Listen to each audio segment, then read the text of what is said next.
some people didn't like the equitability of the distribution from the house of the works that Ali had given out. Now, of course, this is the collection of the charity, the funds, that sort of thing.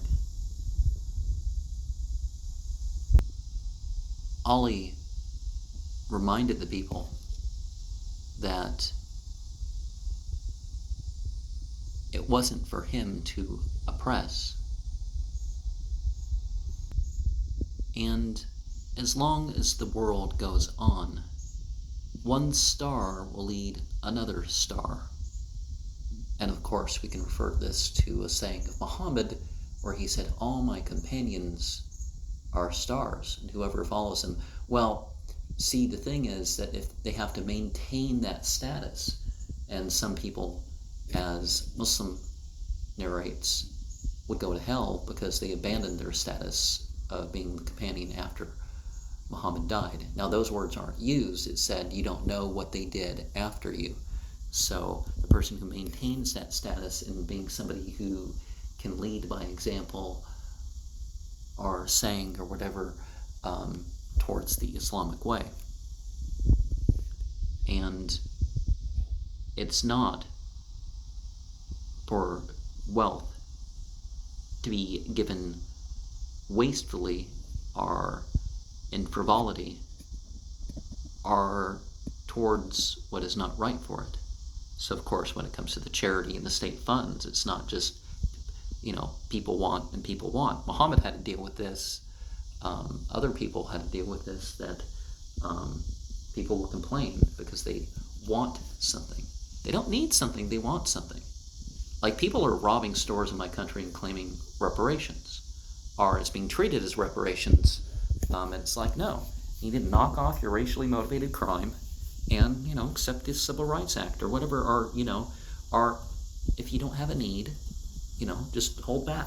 There's plenty of things I want, there's series of books I want. There's, a lot of it's beneficial, but even that which is beneficial to myself and others, I am not going to make, the acts of it, even if that's my only way to study it or whatever, because, if I don't need it, I don't need it. And so people with needs, that should be focused on first.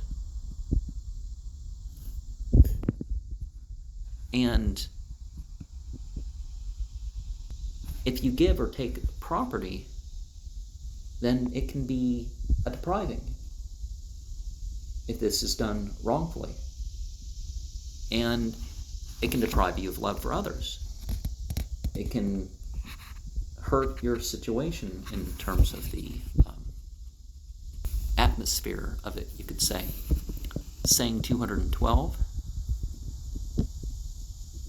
just says something about a tree being soft and thick.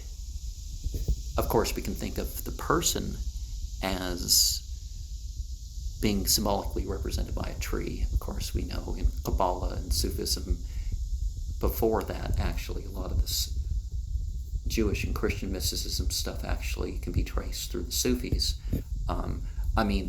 The word is that it happened beforehand, but, some of the patterns, like, well, there's this pattern in the Quran, and they turned it into a diagram. It's like, and then a couple centuries later, Jewish mystics had it in Hebrew and Aramaic terms and stuff, and it's like, well, let's not just jump to the conclusion that the Jewish people got it straight from themselves and followed it that way, or whatever. Saying 213 reminds us that adversarialism deters,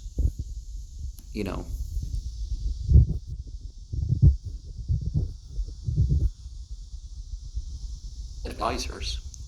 And saying 214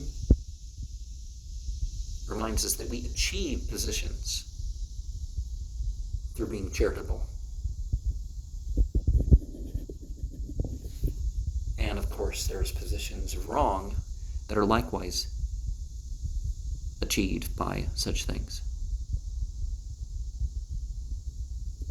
And one of the things that we need to do, as it's said that saying 212 means, that we need to work on a pleasantness within ourselves for what's around us to be pleasant.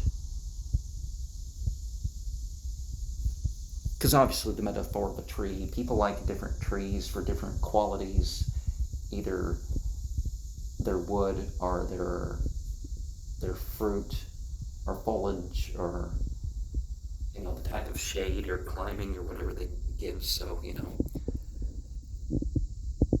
that's why we need different metaphors, because they hit different people differently.